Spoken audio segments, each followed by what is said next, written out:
اعوذ باللہ من الشیطان الرجیم بسم اللہ الرحمن الرحیم الحمد للہ رب العالمین والصلاة والسلام علی اشرف الانبیاء والمرسلین حبیب الہ العالمین ابی القاسم محمد وآلہ الطیبین الطاہرین المنتجبین المکرمین الذین اذهب اللہ عنہم الرجس وطہرہم تطہیرا. اما بعد فقد قال الرحمن فی القرآن بسم اللہ الرحمن الرحیم لقد خلقنا الانسان فی احسن تقویم. مومنین مومنات، خداوند متعال آپ سب کی توفیقات خیر میں اضافہ فرمائے. کافی ایک سوال جو ہے وہ چل رہا ہے، کافی عرصہ سے ہے، یہ پرانا ہے، اور بعض لوگوں نے پھر اس کو شروع کر دیا ہے کہ ائمہ علیہ السلام آیا انسان ہیں یا نوری مخلوق ہیں، اور دوسری بات کہ کیا یہ پیدا ہوتے ہیں یا نازل ہوتے ہیں. یہ اکثر گروپوں میں اس کا سوال بھی کیا گیا ہے. تو اس بارے میں ہم قرآن اور اہل بیت علیہ السلام کے فرامین کی طرف رجوع کرتے ہیں. آپ کی خدمت میں آیت مبارکہ کی تلاوت کی ہے. لقد خلقنا الانسان فی احسن تقویم. ہم نے انسان کو احسن تقویم، بہترین مخلوق پیدا کیا. ائمہ علیہ السلام کے انسان ہونے اور پیدا ہونے کے بارے میں قرآن اور روایات سے واضح دلائل موجود ہیں. ان دلائل سے ثابت ہوتا ہے کہ ائمہ نازل نہیں ہوتے بلکہ عام انسانوں کی طرح پیدا ہوتے ہیں، مگر اللہ نے انہیں خاص علم، عصمت اور امامت سے نوازا ہے. اور بعض ایسے خصوصیات ہیں کہ جو ائمہ علیہ السلام یا انبیاء کی ماؤں کو وہ حاصل ہوتے ہیں خدا کی طرف سے. وہ خصوصی ان کو امتیازات ہے اور ان کے خصائل ہیں جو کتب فقہ میں ہیں. جو عورتوں کو علائش وغیرہ ہوتی ہے ماہانہ یا اس قسم کے پیدائش کے وقت، وہ وہاں پر نہیں ہوتے ہیں. قرآن کریم سے دلائل ہیں ائمہ انبیاء بشر ہوتے ہیں. یہ اس سے انکار نہیں ہے کہ یہ نور ہیں. نور اور بشر ہونے میں کوئی تضاد نہیں ہے. بعض لوگ سمجھتے ہیں کہ اگر ہم ان کو بشر مانیں گے تو پھر اس کا مطلب ہے نور نہیں ہے، اگر نور مانیں گے تو پھر بشر نہیں ہے. ایسی بات نہیں ہے، ان کا آپس میں کوئی تضاد نہیں ہے. لیکن پہلے نور کے معانی سمجھنے ہوں گے کہ نور کے معانی کیا ہیں. جس کو ہم نور کہتے ہیں، آیا وہ نور ہے یا ان کے نور کے متعلق جو ہے وہ کوئی اور معانی ہیں یا مفاہیم ہیں. ہم تو سورج کو بھی نور سمجھتے ہیں، ہم تو ٹیوب لائٹ کو بھی نور سمجھتے ہیں، ہم تو بعض دوسری چیزوں کو بھی نور، ہم قرآن کو نور سمجھتے ہیں، ہم قرآن کو نور سمجھتے ہیں. تو یہ نور جو ہے ایک تو مادی نور ہے اور ایک معنوی نور ہے. ائمہ علیہ السلام مادی نور ان سے مراد نہیں ہے کہ وہ مادی نور ہے، بلکہ نور ایک ایسا کمال ہے جو اللہ کی طرف سے ان کو حاصل ہوتا ہے. مثلا اللہ کو بھی نور کہا ہے، اللہ نور السماوات والارض، اللہ آسمان اور زمین کا نور ہے. تو اس نور سے مراد کیا ہے، اس کو سمجھنا ہوگا. نور ایک عظمت ہے، ایک جلالت ہے اور ایک کمال ہے جو خود اللہ خود بھی نور ہے اور دوسروں کو بھی نورانیت عطا کرتا ہے. محمد والے محمد کو اللہ نے نور بنایا، لیکن نور کا مطلب یہ نہیں کہ وہ بشر نہیں ہیں، بلکہ ان کے اندر نورانیت، ہدایت کی نورانیت ہے، ان کے اندر عصمت ہے، ان کے اندر امامت ہے، ان کے اندر رسالت ہے، ان کے اندر نبوت ہے. ائمہ علیہ السلام کے پاس جو ہے، اور ائمہ کے پاس ولایت ہے، عصمت ہے. یہ تمام چیزیں جو ہیں یہ اصل میں نور یہ ہوتی ہیں. اور اصل میں کمال یہ ہوتا ہے، انسان کا کمال یہ ہے، انبیاء کا کمال. ورنہ انبیاء جو ہے ہماری طرح وہ انسان تھے. اللہ تعالیٰ نے قرآن مجید میں کئی مقامات پر ذکر کیا ہے کہ ہدایت دینے والے ہمیشہ انسانوں میں سے منتخب کیے جاتے ہیں، وہ کسی اور مخلوق سے نہیں ہوتے اور نہ آسمان سے نازل ہوتے ہیں. یہ قرآن مجید ہے، قرآن مجید کی آیات ہے. اگر کوئی انکار کرے گا تو قرآن مجید کی آیات کا انکار کرے گا. اور یہ واضح الفاظ ہیں، قل انما انا بشر مثلکم یوحی الیہ. سورہ کہف کی آیت ہے. کہہ دو اے نبی، کہہ دو میں بھی تمہاری طرح ایک بشر ہوں. انما سوائے اس کے نہیں کہ کلمہ حصر ہے، انا میں بشر ہوں انسان ہوں، مثلکم تمہاری مثل، یوحا الیہ میرے اوپر جو ہے وہ وہی نازل کی جاتی ہے، وہی نازل ہوتی ہے، ائمہ بشر ہیں اور ان کے اوپر وہی نازل ہوتی ہے۔ اس کی وجہ یہ ہے کہ یہ آیت اس بات کی قطعی دلیل ہے کہ نبی اکرم صلی اللہ علیہ وآلہ وسلم اور ان کے بعد ائمہ اطہار علیہ السلام بشر ہیں، کسی اور مخلوق سے نہیں ہیں۔ اگر ائمہ نازل ہونے والے ہوتے تو اللہ یہ کہتا کہ ہم نے انہی آسمان سے اتارا، مگر ایسا ہے نہیں، ایسا نہیں ہے۔ آسمان سے کوئی امام اوپر سے نیچے آئے نہیں، آسمان سے وہی آئی، جبریل آئے اور قرآن کو لے کر آئے۔ لہذا الائمہ علیہ السلام جو ہیں وہ نازل ہونے والے نہیں ہیں، بلکہ ائمہ علیہ السلام پیدا ہوتے ہیں اور انسان ہیں۔ اللہ تعالیٰ نے انبیاء کو ہی امام بنایا، مثلا انسانوں کو ہی اللہ نے امام بنایا۔ قرآن میں واضح طور پر پایا جاتا ہے کہ اللہ نے بنی نوع انسان میں سے یہ جو ہیں امام مقرر کیے ہیں، کسی اور مخلوق سے نہیں۔ یہ جو ائمہ ہے یہ انسان ہے، خدا خود فرما رہا ہے وَجَعَلْنَا مِنْهُمْ، اور ہم نے ان لوگوں میں سے کیا کیا، بنایا، ائمہ بنائے، یہدون بِأَمْرِنَا جو ہمارے امر، ہمارے آرڈر سے، ہمارے حکم سے ہدایت کرتے ہیں۔ لما صبروا جب انہوں نے صبر کیا، وَكَانُوا بِآيَاتِنَا يُوقِنُونَ اور وہ ہماری آیات پر یقین رکھتے رہے۔ تو یہ سورہ سجدہ کی آیت ہے۔ تو اس میں یہاں جو منہم ہے ان میں سے، یعنی کیا تھے، انسانوں میں سے اس کا ذکر ہے، یعنی انسانوں میں سے امام مقرر کیے، نہ کہ آسمان سے نازل۔ اور پھر یہ کوئی پیدا ہونا یا بشر ہونا نقص شمار کرتے ہیں، نقص نہیں ہے۔ اللہ نے لقد خلقنا الانسان، اشرف المخلوقات انسان ہی ہے، تمام مخلوقات سے بلند اور تمام مخلوقات سے افضل انسان ہے۔ اگر ہم ائمہ کو انسان نہیں مانتے ہیں تو اس کا مطلب ہے ہم تو چلو انسان ہیں، پھر ائمہ انسان نہیں ہیں تو پھر ہم ائمہ سے افضل ہوئے؟ نہیں، ائمہ ہی بلند ترین انسان ہیں، ائمہ ہی انبیاء ہی بلند ترین بشر ہیں۔ اصل بلندی ان کے لیے ہے، بشر بھی ہیں اور بلند ترین بشر ہیں۔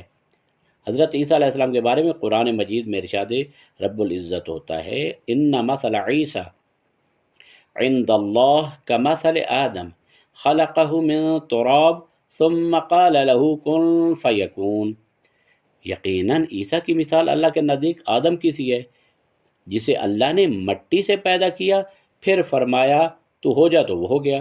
یعنی آدم علیہ السلام اور عیسیٰ علیہ السلام کے بارے میں یہ جو بات ہے کہ عیسیٰ اللہ کے نزدیک مثل آدم ہیں، خالقہ من تراب، اس کو تراب مٹی سے پیدا کیا، یہ اس کا مطلب ہے خلق کیا، خلق کرنا، پیدا کرنا ہے۔ تو حضرت آدم مٹی سے پیدا کیے گئے۔ یہ واضح کرتی ہے کہ حضرت عیسیٰ علیہ السلام بھی پیدا ہوئے تھے، نازل نہیں ہوئے تھے۔ اسی طرح تمام انبیاء اور ائمہ زمین پر پیدا ہوتے ہیں، آسمان سے نازل نہیں ہوتے ہیں۔ بہت سی احادیث ہیں جن سے ملتا ہے کہ ائمہ کی ولادت ہوتی ہے، یعنی ولادت کا معجزہ، یعنی اور خصوصیات ہیں۔ امام علی علیہ السلام کی والدہ ماجدہ حضرت فاطمہ بنت اسد جو ہیں وہ کیا کہتی ہیں جب حضرت امیر کائنات کی ولادت بسعادت ہوتی ہے، خانہ کعبہ کے قریب آتی ہیں، تو بی بی سے یہ روایت ہے بحر الانوار جلد نمبر 35 صفحہ نمبر 18 میں، یہ ہے کہ جب میں نے علی کو جنم دیا، بی بی کہتی ہیں، تو میں نے دیکھا کہ وہ سجدے میں گرے اور فرمایا بسم اللہ و باللہ و علی ملت رسول اللہ۔ یہ بحر الانوار ہے، علامہ مجلسی کی کتاب ہے۔ تو یہ روایت واضح کرتی ہے کہ امام علی علیہ السلام بھی دیگر انسانوں کی طرح پیدا ہوئے، مگر ان کی پیدائش معجزاتی تھی۔ اگر امام نازل ہونے والے ہوتے تو ان کی ماں کا کوئی کردار نہ ہوتا ہے، اس میں ماں کی ضرورت ہی نہیں ہے۔ جب نازل ہوتے ہیں تو پھر نہ باپ کی ضرورت ہے نہ ماں کی ضرورت ہے۔ فرشتے ہیں جن کو اللہ نے کون فیکون کے ذریعے بنا دیے، بس فرشتوں سے نہ کوئی پیدا ہوتا ہے اور نہ ان کا کوئی باپ ہوتا ہے اور نہ کوئی ان کی ماں ہوتی ہے۔ تو پھر ماں کا کیا تصور ہے اور باپ کا کیا تصور ہے؟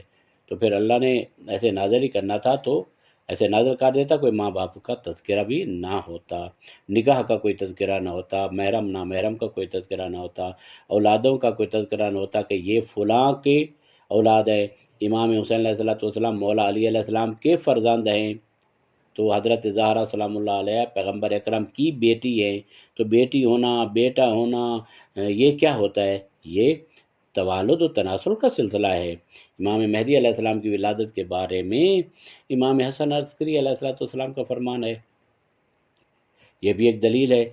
میرا بیٹا، مولا فرماتے میرا بیٹا مہدی اس دنیا میں پیدا ہوگا اور اللہ اسے محفوظ رکھے گا یہاں تک کہ وہ اپنے امر کو ظاہر کرے، یعنی کمال الدین شیخ صدوق جلد 2 نمبر اور صفحہ 430 میں یہ حدیث جو ہے وہ درج ہے۔ وضاحت اس چیز کی ہے کہ اگر امام مہدی علیہ السلام نازل ہونے والے ہوتے تو یہاں پیدا ہونے کا ذکر نہ ہوتا، امام علیہ السلام یہ نہ کہتے کہ میرا بیٹا اسی دنیا میں پیدا ہوگا۔ اس روایت سے ثابت ہوتا ہے کہ ائمہ بھی عام انسانوں کی طرح پیدا ہوتے ہیں، نازل نہیں ہوتے۔ امام جعفر صادق علیہ السلام کا بیان ہے، امام جعفر صادق علیہ السلام فرماتے ہیں ہم اہل بیت اسی طرح پیدا ہوتے ہیں جیسے دوسرے لوگ، مگر ہمیں اللہ کی طرف سے خاص علم عطا کیا جاتا ہے۔ اصول کافی جلد 1 صفحہ 284 284۔ تو امام علیہ السلام تو یہ فرما رہے ہیں کہ ہم اس دنیا میں پیدا ہوتے ہیں۔ یہ حدیث واضح کرتی ہے کہ ائمہ نازل ہونے والے مخلوق نہیں ہیں، بلکہ وہ بھی انسانوں کی طرح دنیا میں پیدا ہوئے ہیں۔ عقلی اور فلسفی دلیل بھی یہ ہے کہ نزول کا تعلق فرشتوں اور وحی سے ہوتا ہے، یعنی قرآن میں ہمیشہ فرشتوں کے بارے میں وحی اور کتابوں کے لیے آیا ہے، نہ کہ انسانوں کے لیے۔ نزل الکتاب بالحق، اس نے کتاب کو حق کے ساتھ نازل کیا۔ سورہ بقرہ میں یہ حدیث موجود ہے 176 آیت میں، تنزل الملائکۃ والروح فیہا باذن ربہم من کل امر، تو یہاں ملائکہ اور روح یعنی فرشتے اور روح نازل ہوتے ہیں، سورہ قادر کی آیت نمبر 4 ہے۔ تو اس میں ائمہ علیہ السلام کے لیے کہیں بھی نازل ہونا استعمال نہیں ہوا، بلکہ پیدا ہونا ذکر ہوا ہے، جو ثابت کرتا ہے کہ وہ انسانی طور پر دنیا میں آتے ہیں۔ لہذا نتیجہ یہ ہوا کہ ائمہ علیہ السلام انسان ہیں اور عام انسانی پیدائش کے ذریعے اس دنیا میں آتے ہیں، یعنی یہ دنیا میں آنا پیدائش کے ذریعے اس میں کوئی عرض نہیں، لیکن یہ کہنا کہ یہ ظہور ہوا ہے تو یہ ظہور نہیں ہے۔ ظہور ہوتا ہے کہ پہلے انسان ہو اور اس کے بعد ظاہر ہو جائے۔ لہذا قرآن میں اللہ نے واضح بیان کیا ہے کہ ائمہ انبیاء انسانوں میں سے منتخب ہوئے ہیں، وہ آسمان سے نازل نہیں ہوتے ہیں۔ ائمہ کی ولادت مستند روایت سے ثابت ہے کہ وہ بھی ماں کے بطن سے پیدا ہوتے ہیں، جیسے امام علی علیہ السلام، امام مہدی علیہ السلام۔ لہذا نزول کا تعلق صرف وحی اور فرشتوں سے ہوتا ہے، نہ کہ اماموں سے۔ لہذا ائمہ علیہ السلام آسمان سے نازل نہیں ہوتے، بلکہ بشر کی طرح ہوتے ہیں، مگر اللہ انہیں علم و حکمت، عصمت اور ولایت عطا کرتا ہے جو دوسروں کے لیے نہیں ہے۔ لقد خلقنا الانسان فی احسن تقویم، اور اسی طرح قرآن میں کئی ایک آیات ہیں کہ جو اس چیز پر دلالت کرتی ہے کہ اللہ نے انسان کو بعض روایات میں مٹی سے پیدا کیا، پھر بعض روایات میں ہے کہ پانی سے پیدا کیا، کہ اس میں کوئی تضاد بھی نہیں ہے۔ حضرت آدم علیہ السلام مٹی سے پیدا ہوئے، البتہ اس مٹی کو پانی سے گوندھا گیا تھا، لہذا اس مٹی سے پیدا ہوئے، پھر آگے جو ہے اطلاق ہوتا ہے پانی سے بھی، اور اسی مٹی کا اطلاق جو ہے تمام اولاد آدم پر ہوتا ہے۔ لہذا حضرت آدم بشر تھے، اور بشر ہونے کے ساتھ ساتھ نور بھی تھے۔ اسی طرح حضرت نوح بشر تھے، نور بھی تھے۔ اس طرح حضرت ابراہیم علیہ السلام یہ بشر تھے اور نور بھی تھے۔ ائمہ علیہ السلام بھی بشر تھے اور نور تھے۔ نورانیت جو ہے وہ علم ہے، حکمت ہے، کمال ہے، عصمت ہے، ولایت ہے، ان کے معجزات ہیں، وہ تمام چیزیں ہیں کہ جو نور ہے، نہ یہ کہ ہمارے اس مادی نور کی طرح کوئی لائٹ تھی، اور وہ ائمہ علیہ السلام جب بیٹھتے تھے تو دوسرے لوگوں سے اس طرح معلوم ہوتا تھا کہ ان کے چہرے پر لائٹ ہے جو دوسروں کو چہرے پر لائٹ نہیں ہے. نہیں، ایسا نہیں ہے، بلکہ دوسرے انسانوں کی طرح تھے، خوبصورت تھے، بغیر کسی نقص و عیب کے تھے. لیکن یہ ہے کہ دوسرے انسانوں کی طرح ان کو کھانے کی احتیاج ہوتی تھی، پینے کی ضرورت ہوتی تھی، ان کو گرمی لگتی تھی، سردی لگتی تھی، ان کو درد ہوتا تھا، ان کو تمام. یہ ہم جو کربلا مناتے ہیں، کربلا کس وجہ سے؟ اگر کوئی نور ہے اوپر سے آیا ہے تو پھر نور کو تو کوئی مار نہیں سکتا، نور کو تو کوئی قتل بھی نہیں کر سکتا ہے. لہذا اگر قتل ہوئے ہیں تو کربلا میں امام حسین علیہ السلام اور ان کے ساتھی جو ہیں اور ان کے اصحاب جو ہیں، اصحاب بھی شہید ہوئے، مولا امام حسین علیہ السلام بھی شہید ہوئے. اصحاب بھی بشر تھے، امام حسین علیہ السلام بھی بشر تھے، لیکن ان بشر کے درمیان زمین آسمان کا فرق ہے کہ کجا امام حسین علیہ السلام اور کجا ان کے اصحاب. لیکن تقاضے جو ہیں ان کی افضلیت کے تقاضے اور ہیں جو اللہ نے ان کو عطا کیے ہیں. ان کو معجزات عطا کیے ہیں، ان کو ولایت عطا کی ہے، ان کو عصمت عطا کی ہے، ان کو علم لدنی عطا کیا جو ہمارے پاس نہیں ہے، کسی عام انسان کے پاس نہیں ہے. جس طرح کہ حضرت عباس علمدار بھی، حضرت عباس علمدار وہ بھی تو انسان ہیں، وہ بھی تو پیدا ہوئے ہیں. اور یہ دیکھنا ہے کہ حضرت اگر ہم یہ مانیں کہ مولا علی علیہ السلام پیدا نہیں ہوئے اور مولا علی علیہ السلام کے دوسرے بھائی پیدا ہوئے، یا پھر یہ کہیں کہ پیغمبر اکرم پیدا نہیں ہوئے اور پیغمبر اکرم کے جو مثلا چچا ہیں اور دادا ہیں اور وہ پیدا ہوئے ہیں، تو یہ کیا ہوگا؟ لہذا یہ توالد و تناسل کا سلسلہ جو ہے وہ چلا آتا رہا ہے، اور یہ کوئی نقص و عیب نہیں ہے، خود اللہ نے بنایا ہے. یعنی میاں بیوی کا رشتہ اللہ نے بنایا ہے اور اللہ نے اس کو جائز قرار دیا، بلکہ اس کو عبادت قرار دیا ہے. اور اس پر حدیثیں ہیں، پیغمبر فرماتے ہیں النکاح سنتی فمن راغب عن سنتی فلیس منی. نکاح کرنا میری سنت ہے. نکاح کیا ہوتا ہے؟ بیویاں رکھنا ہوتا ہے. لہذا میری سنت ہے، اور جو میری سنت سے بے رغبت ہوگا وہ مجھ سے نہیں ہے. تو اس کا مطلب ہے کہ نکاح کرنا پیغمبر اکرم کی سنت ہے. اور پھر اگر ہم کہیں کہ یہ مولا علی علیہ السلام نے شادی تو کی تھی لیکن یہ ہے کہ یہ نازل ہو جاتے ہیں، تو پھر حضرت زہرا سلام اللہ علیہ یہ معصومہ تھی، حضرت ام البنین تو اس طرح کی معصومہ نہیں تھی نا. لہذا پھر وہ سسٹم کیسا ہوگا کہ حضرت عباس پیدا ہوں، امام حسین علیہ السلام پیدا نہ ہوں اور وہ اوپر سے آئیں، حضرت عباس پیدا ہوں اور وہ اوپر سے آئیں، اور یہ دونوں آپس میں بھائی بھی لگتے ہوں؟ یہ کیسے ہو سکتا ہے؟ لہذا ایک چیز کا انکار بہت سے انکار کرنے کو مستلزم ہے. یعنی ایک چیز کا انکار کریں گے کافی ساری خرابیاں آ جائیں گی.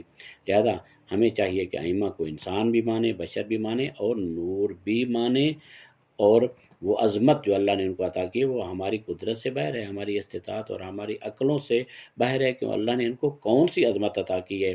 ہماری عقلوں کا پرندہ ان تک پرواز نہیں کر سکتا ہے. ان کو علم لدنی عطا ہوتا ہے. اور جس طرح کہ حضرت عباس کے بارے میں کہ انہو ذق العلم، ان کو مولا علی علیہ السلام کی طرف سے علم ایسے دیا گیا جس طرح پرندہ اپنے بچوں کو چوگ دیتا ہے. وہی بات جو مولا علی علیہ السلام نے پیغمبر اکرم کے بارے میں کہی کہ علمنی رسول اللہ ذکن ذکا، رسول اللہ نے مجھے اس طرح علم عطا فرمایا جیسا طرح پرندہ اپنے بچے کو چوگ عطا کرتا ہے. اسی طرح حضرت عباس علمدار کے بارے میں ہے، اور اسی طرح زینب کبریٰ سلام اللہ علیہا کے بارے میں ہے. امام سجاد علیہ السلام نے فرمایا امتی انت بحمد اللہ عالمۃ غیر معلمہ، الحمدللہ میری پھوپھی جان آپ عالمہ غیر معلمہ ہیں. یہ جو علم ہے، یہ فضل ہے، یہ کمال ہے جو ان کو عطا کیا گیا. اسی وجہ سے ائمہ کے اندر جو ہے برداشت کرنے کی قوت زیادہ ہوتی ہے کہ ان کے اندر علم زیادہ ہوتا ہے، تقویٰ زیادہ ہوتا ہے، عصمت ہوتی ہے، اور ان کے اندر خطا نام کی کوئی چیز نہیں پائی جاتی. انما یرید اللہ لیذھب عنکم الرجس اہل البیت ویطہرکم تطہیرا. اللہ نے ان کو ہر رجس یعنی ہر گناہ کی نجاست سے پاک رکھا ہوا ہے. لہذا یہاں یہ ایک نقطہ یہ بھی بیان کرتا جاؤں. بعض لوگ سمجھتے ہیں کہ رجس سے مراد ظاہری نجاست ہے. نہیں، ظاہری نجاست نہیں ہے، بلکہ ائمہ کے اوپر تو ظاہری نجاست آتی تھی. کفار و مشرکین کا خون بھی آتا تھا، دوسرے لوگوں کا خون بھی آتا تھا. جب وہ جنگ اور میدان جنگ میں جاتے تھے، مولا علی علیہ السلام پر یہودیوں کا خون آیا، مشرکین کا خون، سب کچھ آتا رہا. اس کا مطلب ہے کہ اللہ نے ان کو باطنی نجاست سے ان کا جسم بھی نجس ہو سکتا ہے، اس میں کوئی حرج نہیں، اور گناہ بھی نہیں ہے۔ اگر کوئی کسی کے اوپر نجاست پھینک دیتا ہے تو جس کے اوپر نجاست پھینکی جاتی ہے کیا وہ گناہ گار ہو جاتا ہے؟ نہیں، اس کو دھو دیا جاتا ہے۔ لہذا ائمہ علیہ السلام رجس سے اللہ نے رجس سے دور رکھا ہے، یعنی رجس کو ان سے یعنی دوری حاصل ہے، محمد والے محمد کو رجس سے دور ہیں، یعنی کفر ہے، شرک ہے، نفاق ہے، بغض ہے، حسد ہے، کینہ ہے، اخلاق رذیلہ، جس قسم کے اخلاق رذیلہ ہیں محمد والے محمد کو اسے دور رکھا گیا ہے۔ اور باقی پیدائش کے وقت جو خصوصیات اللہ نے عطا کی ہیں وہ ان کے ہاں ہیں جو ہماری ماؤں کو عطا نہیں ہوتی ہیں، لہذا وہ تمام خصوصیات ہیں۔ البتہ اشارے کنایہ سے بتا دیا جاتا ہے کہ امام علیہ الصلوۃ والسلام تشریف لائے دنیا میں، یہ تھوڑا سا کنایہ ہے، ورنہ تو تشریف لائے سے مراد ظہور نہیں ہوا بلکہ ولادت ہوئی۔ انشاءاللہ یہ باتیں اگر کسی کو کوئی اعتراض ہو تو انشاءاللہ آپ فرمائیں گے، انشاءاللہ اس کا جواب کوشش کی جائے گی کہ اس کا جواب بھی دیا جائے۔ وصلی اللہ علی محمد و آلہ الطیبین الطاہرین المعصومین۔